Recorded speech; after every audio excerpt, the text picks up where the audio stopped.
to today's edition of One Single Story. It is July the 21st, and we are in our second day in the book of Hosea. So we're looking at chapter 10 today, and I will read a couple of verses, and then we'll just kind of see where it goes. It says, "How prosperous Israel is, a luxuriant vine loaded with fruit. But the richer the people get, the more pagan altars they build. The more bountiful their harvest, the more beautiful their sacred pillars. The hearts of the people are fickle. They are guilty and must be punished. The Lord will break down their altars and smash their sacred pillars. Then they will say, 'We have no king because we didn't fear the Lord. But even if we had a king, what could he do for us anyway?'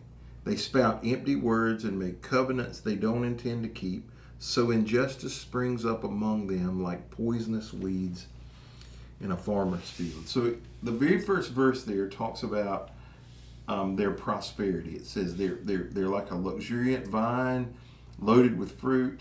But the richer the people get, so it wasn't just at the top. Apparently, it was pretty broad reaching.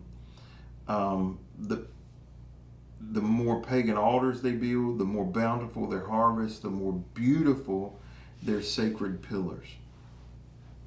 When we get to the New Testament, Jesus says you can't love both God and money. So he draws a direct distinction between the number one competitor to your affection to God is money. That's how I read that passage. That because he could have used 1,000 different things, but he just chose to use money. So why is money such a tension in our relationship to God? Why is it such a tripping point? I think if you don't have it, you want it, and you think it's going to solve a lot of problems. And if you do have it, you want to keep it because you don't want to go back. That's right, and it's never enough. Yeah, it's consuming in that the more you get, the more you want. And then when you get to a certain point where you feel like you have accumulated or achieved, rather than being humble and grateful that God has blessed you with all that our sinful nature is to then look to that and to boast about that and put our faith and trust in that. Yeah, I think the faith and trust may be the most dangerous part of it, because money is a tool that does so many things. You know, it can build places of safety, whether that's a home, a fortress, military defense. You know, it can buy us access to just about anything we want. I mean, if you have enough money, you can do whatever you want to. And, you know, I was, well, that's beside the point. I don't want to get distracted. But there are so many things that we can do with money that are very similar to what we should be depending on God for. Yeah. You know, we should be depending on God for as our refuge, as our defense, as our protector. Yeah, and I think sometimes the tendency, even maybe without a bad motive, as you said, we lean more and more in that direction where we are depending on our resources, to the point that all of a sudden we realize we've not even looked to Him because we can do that. Mm-hmm. And I think for a lot of people don't even realize when you migrate across that line. Mm-hmm. Yeah, and I think it's a good and a bad thing. So we think about, okay, using money for evil purposes, but I see two different pictures here. He says the richer the people get, the more pagan altars they build. That's a clear, like, okay, I can see how that's bad. But the more bountiful their harvest, the more beautiful their sacred pillars. So the sacred pillars would be something that might be holy, you know. Could be.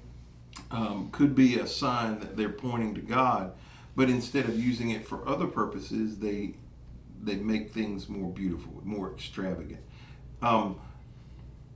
I think we probably have all seen that around churches, you know, from time to time, where there becomes this tipping point where, okay, we can make it even more magnificent instead of more useful. Yeah, I would say I've seen extremes both ways, unfortunately, in churches, buildings, facilities, programs, the whole 9 yards, where there was such a lack of it that nothing was done well, and to the point of extremes where it become extravagant and lavish, where you're like, okay, when's enough's enough? Yeah, and he says the hearts of the people are so fickle. When you think of somebody being fickle, what comes to your mind? Somebody who changes their mind really easily and doesn't really know what they think or want. Yeah, I think of instability, back and forth, in and out, easily swayed and influenced. Yeah, some of the other translations use words like false. Their heart is false. It is hard to deal with people who you never know what you're going to get. Mm-hmm. From day to day. Like, what am I walking into today? Yeah. And I'm obviously God doesn't have the emotions that we have. That's clear. But I wonder how God feels when one day we're. I get frustrated just listening to people. Over here they're the most spiritual person in the world, and over here they're demon possessed. Yeah. I mean, it ain't that bad, but it's like, where did that come from? Which one are you? Yeah, and I had rather deal with a person that I don't necessarily like their behavior, their attitude, but I know that's the way they are. And that's the way they're going to be. You can adjust to that and deal with that. The fickle people, the ones you don't know who's showing up. You can never adjust to. No, you can't. Because the minute you make an adjustment, it changes. They head vacuum. But it says, they spout empty words and make covenants they don't intend to keep. So injustice springs up among them like poisonous weeds in a farmer's field. There's this happens, so this happens. That's the kind of presentation here. If this, then that. So it says, they spout empty words and they make covenants they don't tend to keep. And then it says so, which means the result of them doing that is injustice springs up like poisonous weeds. How do empty words and unkept covenants cause injustice to rise up? Well, I see in this passage, and we could relate it to where we live today, but I see here, because of their wealth, their influence, they become self-focused. They're talking about doing good things, implementing good programs, reaching out, helping people, the less fortunate, but it's just empty talk. It's vain, and anytime you don't follow through with those things, something's going to fill the void. And here it becomes injustice, wickedness, evil. Sure. Yeah, and sometimes empty promises are made to just keep somebody at bay or to satisfy them temporarily. Or to get elected. Yeah, sure. Yeah. Yes. Definitely then. Yeah. I think we say we want justice until it affects any piece of us, any part of what we do. I think that's one of the things that when I think of, I don't mean to like stereotype all politicians, but there's a reason. Here's the thing about stereotypes. There's a reason why you have a stereotype. Yeah. I mean, there's a reason why people say this. It's not because there was an outlier. It's because it's common. Yeah, that's right. And so when people talk about empty promises from politicians, I think most of us think we know when we're listening that all they're saying is what they know we want to hear. What they think you want to hear. Yeah. So that they can get elected. Yeah. Some of them may intend to follow through with it. They genuinely may. But for the most part, whatever their audience is, they're playing to that audience because they want that audience's favor, not because they're going to follow through. Because following through with some of the things that get promised is painful. Yeah, a lot of pain. Some of it's impossible. Yeah. Well, once you add all the pieces to the puzzle, but I think about just simple promises like the concept of fair trade, that or we're gonna balance, we're gonna make this fair. Well, to do that, there's a long period of pain you got to go through to get to that point. You got to, and nobody wants to do that. Everybody's like, yeah, that's exactly what we want, as long as it don't affect me. Sure. And I think we're all guilty of saying words that we don't necessarily intend to hold up. So it goes on. It says in verse 12, it says, "Plant the good seeds of righteousness, and you will harvest a crop of love. Plow up the hard grounds of your heart, for now is the time to seek the Lord, that he may come and shower righteousness upon you." I have a couple of questions here, and really, I guess verse 13 gives us an opposite to this. It says, "But you have cultivated wickedness and harvested a thriving crop of sins." So it gives this farm illustration of sowing and reaping, which I'm a firm believer of. But I have two questions specifically about verse 12. One, what are seeds of righteousness? How do we plant seeds of righteousness? What does that look like? And the second question is, how do we plow up difficult places in our heart? So let's start with the first one. What are seeds of righteousness?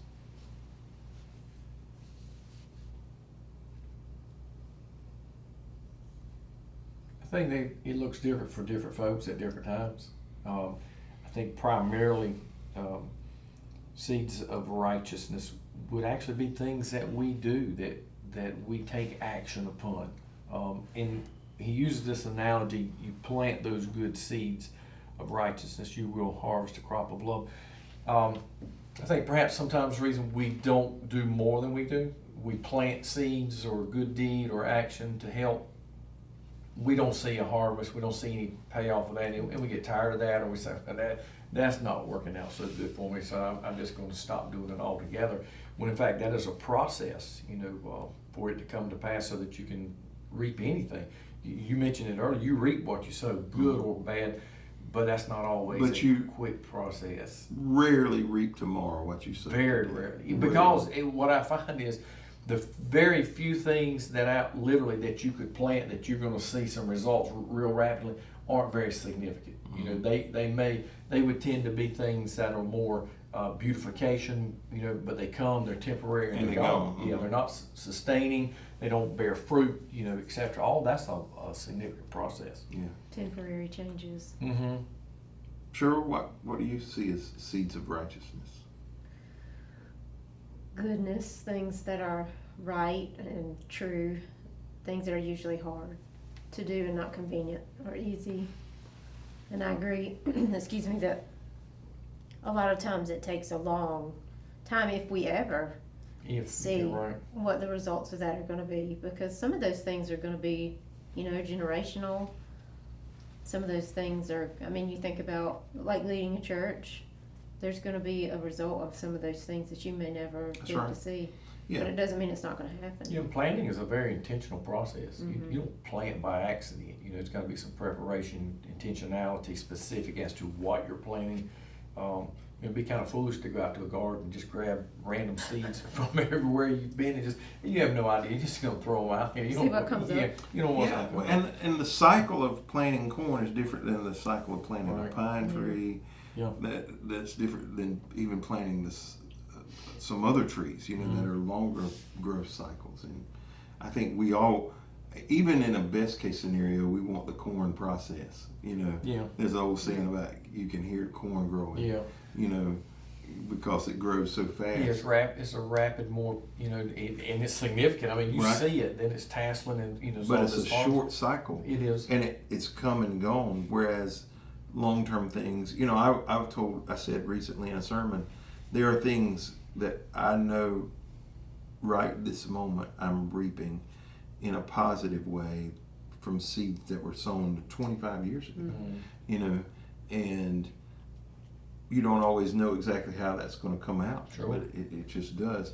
So on the opposite side of that, so the rest of that is plow up the difficult places in your heart. How do you plow up difficult places? Have you ever done much plowing? Like in real life? Mm-hmm. I mean, my daddy's a farmer, so yeah, that's what Yeah, I've he had did. quite a bit of experience with farm. Fortunately, I wasn't doing it by hand. Well, no, I haven't. I have done it by hand. tried by hand one time. Really? Oh With my what? Like goodness. a horse? It was a donkey. Yeah. Yeah. Mhm. The hand. Wow. Oh my goodness. Yeah, That's it like hard work. killed me. I bet so. Yeah, I didn't even get a whole row. My granddaddy's chuckling back. Yeah. Yeah, that's another thing that's very intentional, and it's a difficult process. I recently planted some stuff around my house in the backyard, and it's some difficult, hard ground that I was in. And I mean, it was just every shovelful. It was a lot of effort. There were times I was standing on the shovel, jumping up and down, and you think you're making some progress, and you pop it out, and you got just a quarter full of dirt that you're removing. And what I've found is, if you pay attention to the seasons, though, for instance, had I waited until there was some significant rainfall, it would have made that process easier. I still accomplished what I was wanting to do, but it took a lot more effort on my part than if I had paid attention to the timing of what I was trying to accomplish. And so I think that's significant too in this planning process. It's not just that we do it, but when we do it, I think has a bearing on the outcome too. You have any insight there, Cheryl?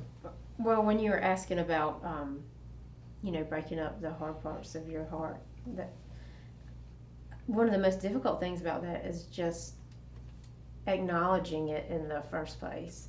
That we are not too stubborn to say, yes, I can see that I need to change here, and then going through the hard work of doing it, because it's usually not very comfortable Yeah, or quick. my granddad had small tractors. He was a sharecropper. And I think about the different tools that he would have used if it was ground that hadn't been farmed, what it took to bust it up.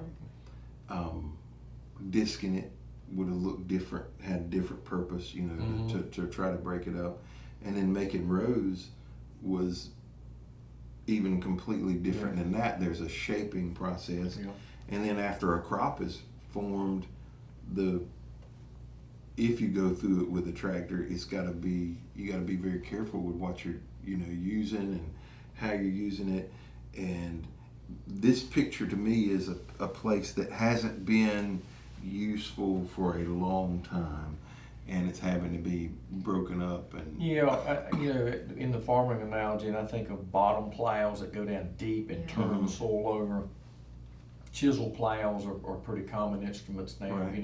where they go deep into the ground, and it's necessary because once they do the planting and stuff begins to grow, even if on the surface it looks good, down deep the roots can't get very deep and they're not very stable and they won't produce near as much. And so breaking up hard ground in our lives and our hearts is essential for our well-being long term. Do you know what else can happen in that process? It can push up seeds from all sorts of weeds. It can. It stir up things that you I've didn't even seen it. realize were there. Yeah, that's right. As well. And you have to be prepared for that and understand that's part and of then the suddenly process. you're dealing with something that you hadn't planned on That's doing. exactly right. Because when you go breaking up ground, you don't know what you're going to find. But he says in verse 13, but you have cultivated wickedness and harvested a thriving crop of sins. That's a funny phrase to me. A thriving crop of He's sins. doing very well. Yeah, he's doing great in the sin Bumper department. crop. Yeah. How do people cultivate wickedness though? What does that look like? You just keep planting it, over and over. Like, I'm doing what I want to do, and I'm fine with that. Like the other is an intentional process, planting the good seeds. So is this of the wickedness. I think there's an intentionality there. There's an understanding what I'm doing is wrong. It's wicked, it's evil, sinful, sin morals, all these things. It may be illegal, but I choose to continue doing it. But the same principles there. You're gonna reap something from it. Weeds don't require nearly as much attention to grow Oh gosh, as they just come good right on crops, up, right? Yeah, you can kind of ignore them, and they're going to grow Yeah, I would say sin don't require a lot of cultivating. I mean, if you're a sin cultivator, you're in good shape. You're not gonna work near as hard. Yeah, but you're right. The other crops that you're trying to get something out of, it's a constant, ongoing thing. Yeah. Whereas the weeds, just ignore it. They'll come on up. That's right. They do a pretty good job. Agreed. All right, Jay, you want to close us in prayer? Lord, we thank you for time in your word and for reminding us that we do reap what we sow. And here your words have been very clear about that. Help us to be intentional about planting good seeds of righteousness and reap what you desire for us in our lives. And for the times we have sown and cultivated in wickedness, we confess that and ask your forgiveness. And may we always be faithful to you and honor you with all that we do, all that we say, so that we can influence others to your kingdom. We ask in Jesus' name.